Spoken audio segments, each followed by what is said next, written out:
I am so excited about this message. So we're in our series, Camping with Jesus, and today's message is called Secret Service. Now, we've reached a milestone in this series, Camping with Jesus. It is a verse-by-verse study of the Sermon on the Mount, and last week we finished Matthew chapter 5. So this is the 12th message, so it only took me 11 sermons to get through Matthew chapter 5.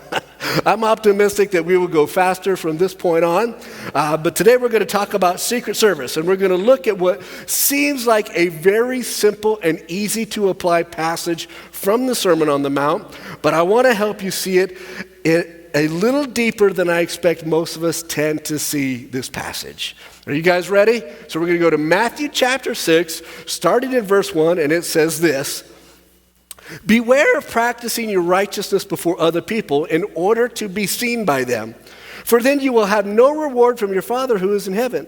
Thus, when you give to the needy, sound no trumpet before you as the hypocrites do in the synagogues and in the streets, that they may be praised by others. Truly I say to you, they have received their reward. But when you give to the needy, do not let your left hand know what your right hand is doing, so that your giving may be in secret, and your Father who sees in heaven will reward you." Now, on the surface, this seems like a very easy passage to understand. It just seems very straightforward. But let's unpack this a little bit. I want you to look at this line. In verse 3, Jesus says this: "Do not let your left hand know what your right hand is doing."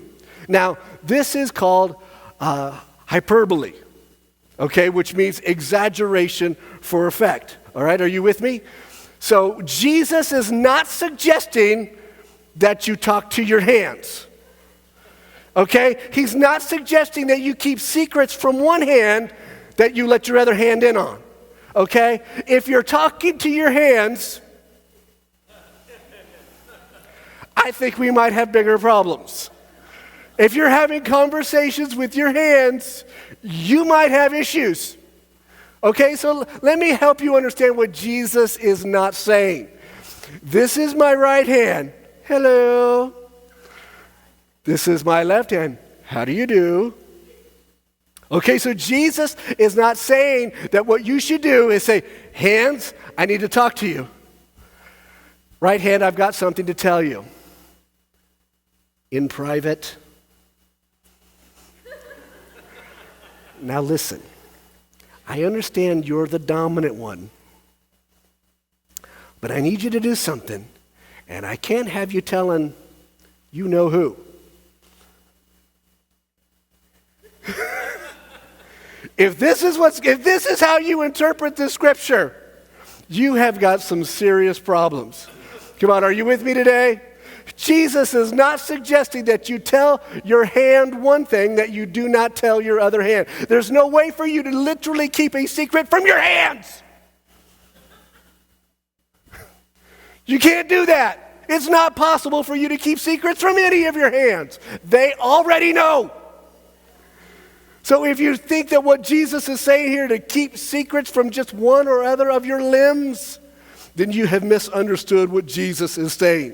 So if he's not literally saying keep a secret from your left hand that you're including your right hand in on, then what is Jesus saying?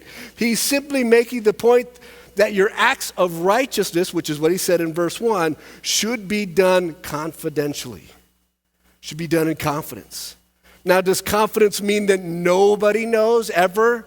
Well, not necessarily. I think that's too strict of an interpretation. For example, most people in our church today give financially either by check or through online giving through a credit card, a debit card of some kind.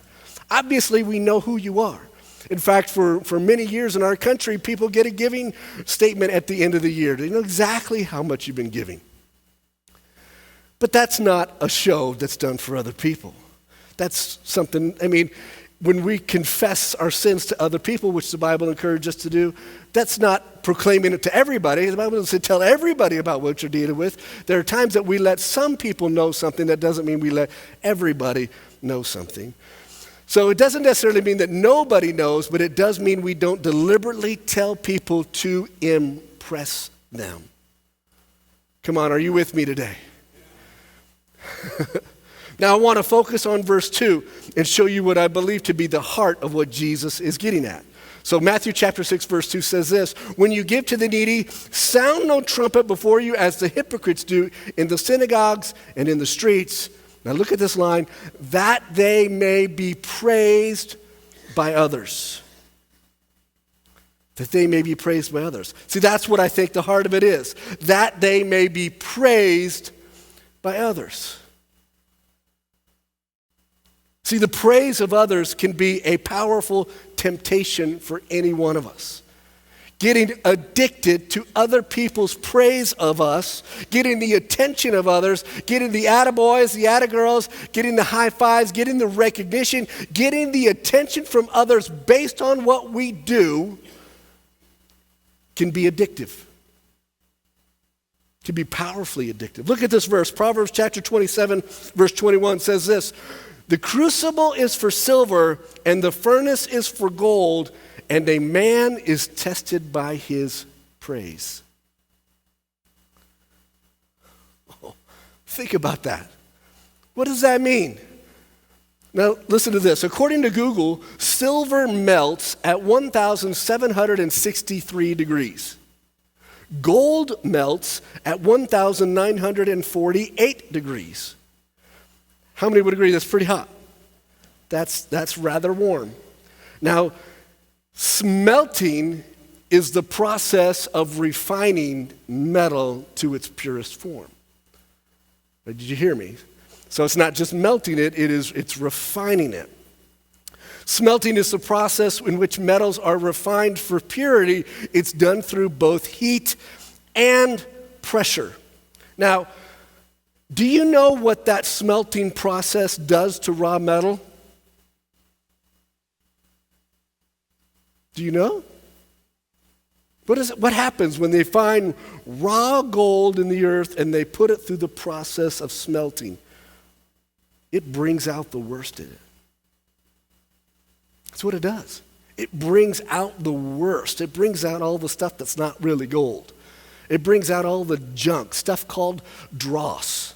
And that dross rises to the top. And if it wasn't for the refiner scooping off the dross, if they just were to let it melt, just get it to that temperature, let that stuff rise to the top and let it cool again, you wouldn't even be able to see the gold. You'd only be able to see the junk.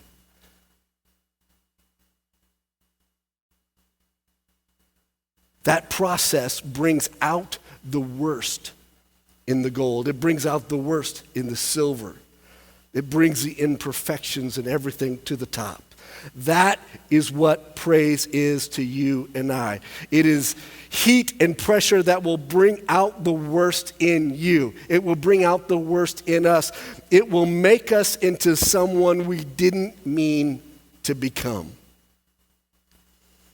And if it wasn't for the refiner, come on, somebody say amen. If it wasn't for our refiner, Jesus, if he didn't take that stuff off the top, all would be left is the ugliest parts of who we are. So do you see now what Jesus is saying? He's saying don't give and perform acts of righteousness in order to get praise from other people. Because when we get addicted to that praise, when we start to long for it, when we start to want it, when we start to need it, it brings out the very worst in us. It is not just that someone praises a good deed that you do that's a bad thing. Certainly that's not a bad thing. That's not what brings out the worst in you. It is when we start doing things that we would not do otherwise just to get that praise. Are you with me? Would we give to a needy person when we're with our church friends, but when we're by ourselves, we would never do that. When we do things specifically to perform for certain people, we have become addicted to the praise of man. It can become an addiction, and for many people, it has. We can become addicted to attention. We can become addicted to praise. I think social media has taken our ability to crave the attention of other people to a quantum leap of another level. I mean, in ways that were never possible before. Think about what's possible. Thanks to social media, people who have no talents, no platform, nothing to offer, can become super famous with nothing more than a smartphone with a camera on it. It has opened up everybody. Think about it. Just a few decades ago, the only way for people to experience attention on a mass level is that you had to be endorsed and acknowledged by some kind of an influential commodity like a television station or a radio station or something like that. But now you don't need any of that. You just need to get a viral attention going on social media, and you too can become some form of famous. And if you're the type of person that likes to post your life on social media hour by hour, you might be addicted to praise. You might be addicted to the need of other people's approval of your life. If you can't wait to get on there, if you post something and you can't wait to get back on there and see how many likes you've got, how many loves you got, and read all the comments, it's possible that you're addicted to praise. And people are addicted in numbers like we never would have thought possible. I mean, if we could just go back in time to a pre-internet era or a pre-social media. I mean, think about this. If you could travel back to 1990 and explain to somebody what a like on Facebook was. I mean, honestly, try to explain that to someone who has no concept of what social media is. It would be really difficult. But social media has created a pandemic of sorts in our egos of needing the praise and affirmation of other people. Look at this. According to Truelist.com, more than 210 million people worldwide suffer from addiction to social media. Oh, man. Listen to this. Not being on social media causes fear of missing out in 34% of young adults. FOMO is a real thing. Somebody's like, what's FOMO? I'm not going to tell you. Just have to figure it out. A massive 43% of teenagers feel bad if no one likes their posts. I feel fortunate that I'm of the generation that I knew what life was like before that. I post stuff all the time. I could care less if anybody looks at it. 43% of teenagers feel bad if nobody likes their post. More stats reveal that 43% of teens delete their posts because they didn't get the number of likes they were aiming for. Another 43% feel absolutely devastated because no one likes their posts. Do you see what's happening to our young people? They're living their life through these inanimate objects. And if they don't get the validation that they're hoping for, it destroys them. They're devastated. They feel rejected. Get your head around that. Get your head around that in the light of what Jesus is saying. People are addicted to praise on a level like we never thought imaginable before. And this addiction to social media, don't mistake this. It's not an addiction to social media. It is an addiction to praise. It's a need to be validated by people. Social media just gives us an easy way to do that, or a terrible way to do that. Social media has created a way for every person, nearly every person, to get much more attention today than ever would have been possible before. It reminds me of this meme that I've seen on Facebook before. It's somebody taking a selfie of them giving to the poor. And hasn't it become this way? It's like, look at me as I try to do what's good. This is exactly what Jesus is talking about. We need to break free from the addiction of praise and pursue the attention of God. Did you hear me today? We need to break free from the addiction to praise and pursue the attention of God. So let me close with this.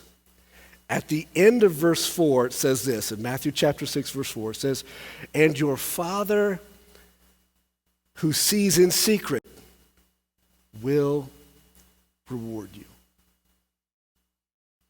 Now, I'm gonna take a guess here that every last person listening to this message has heard this verse before.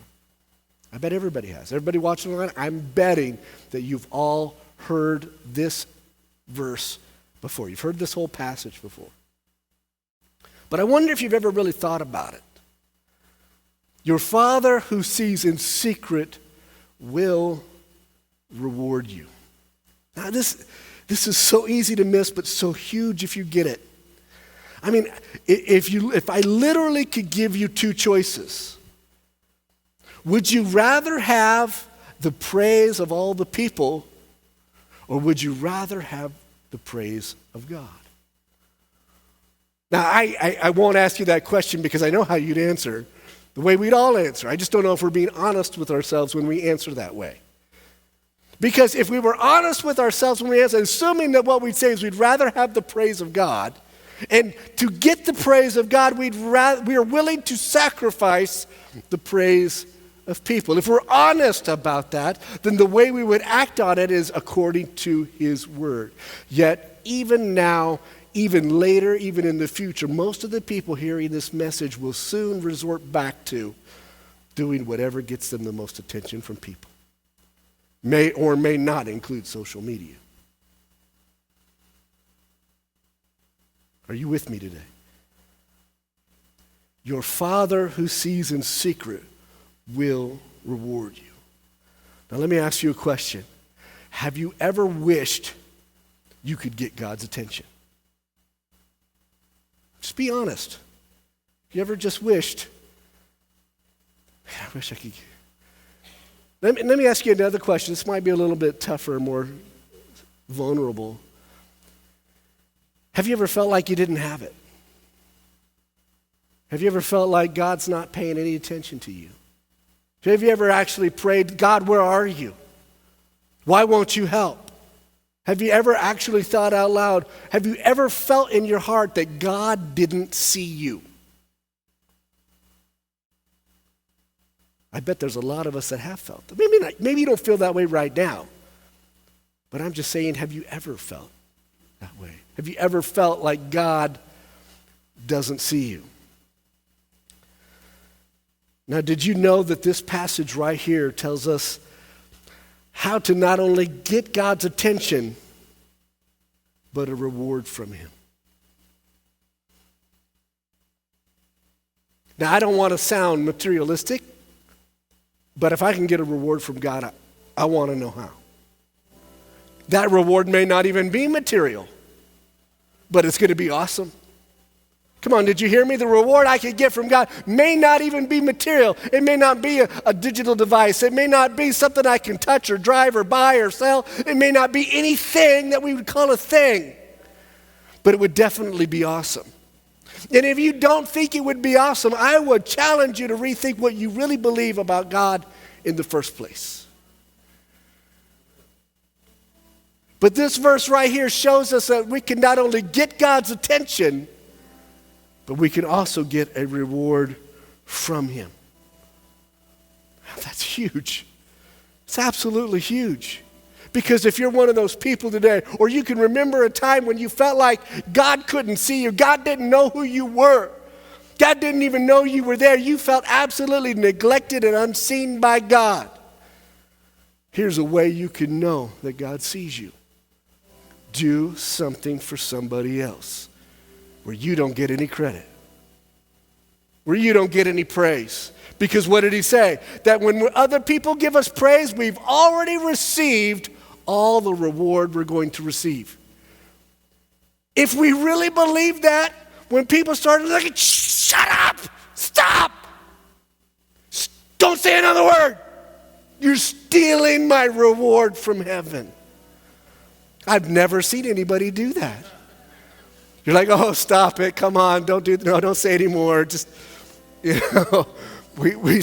try to have this humility while we're just basking in the praise.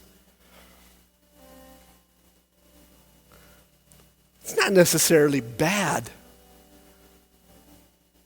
But what's bad is that that's it. You just got all the rewards you're going to get. You're not getting any further reward.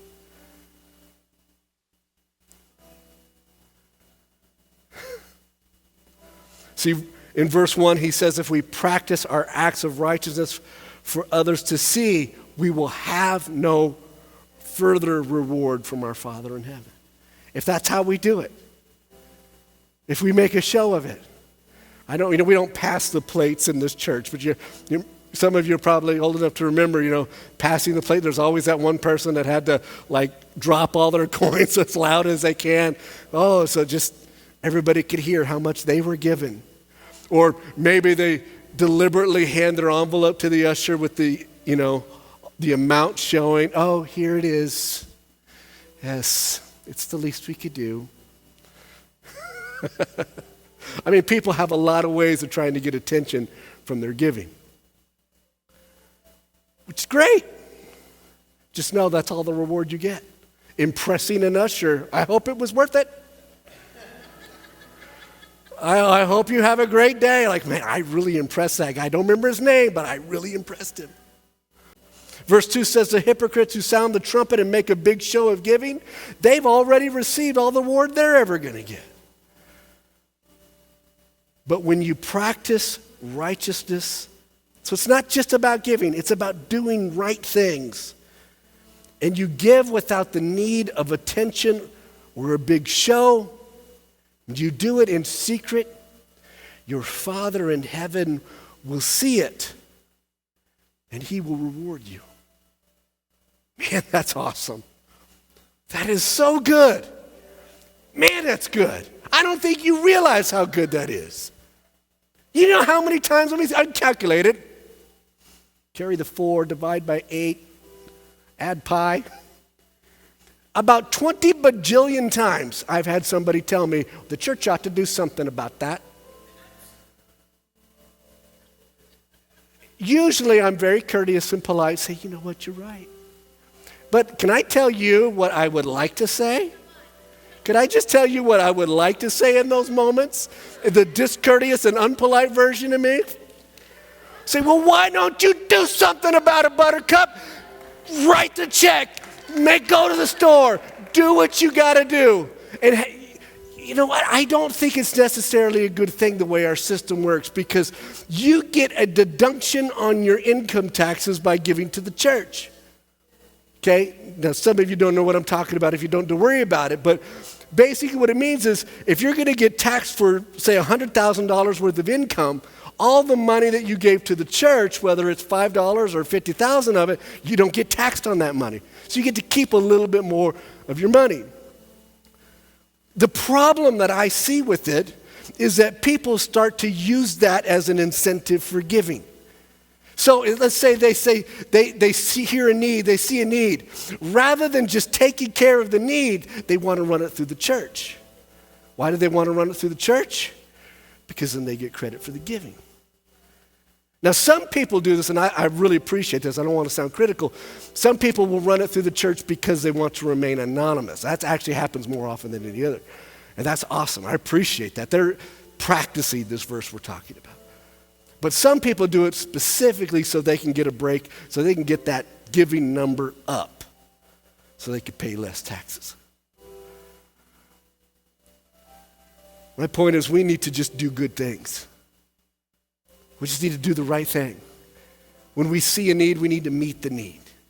We see a problem, we need to fix the problem. We see someone who's hurting, we need to act on their behalf in secret. Nobody knows. You know somebody who needs groceries? You don't put it on Facebook that you're buying groceries to somebody. You buy all those groceries. You buy it generously. you ding-dong ditch their door. You know what I'm saying? You put them on there and you run. They don't even know who did it. They just open their door to find groceries sitting in front of their house. You know somebody who can't pay the rent? You don't need to make a show of helping them out. Just pay the rent. Just take care of it. Just do the right thing. Do what needs to be done. Do really nice things for people and keep it a secret.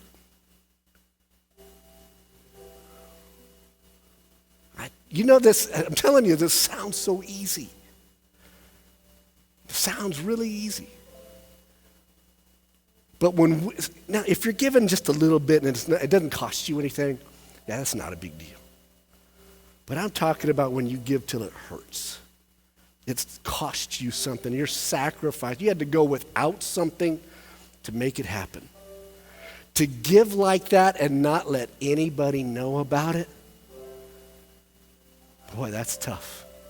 That's a temptation. But your Father who sees in heaven will reward you.